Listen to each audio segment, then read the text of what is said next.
Puro daw ako pa-cute. You know what? I thank you. I see you looking at my PIC.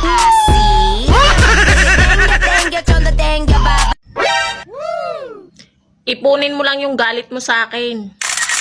Malay mo, makabili ka ng bahay at lupa.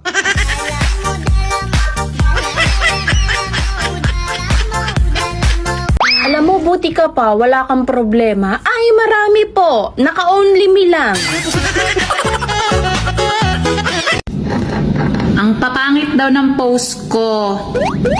Bakit? Pinost ko ba yung mukha mo?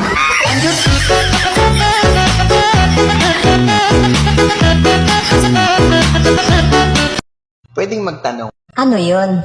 paano nyo ba malalaman kung tunay kayong mahal ng lalaki?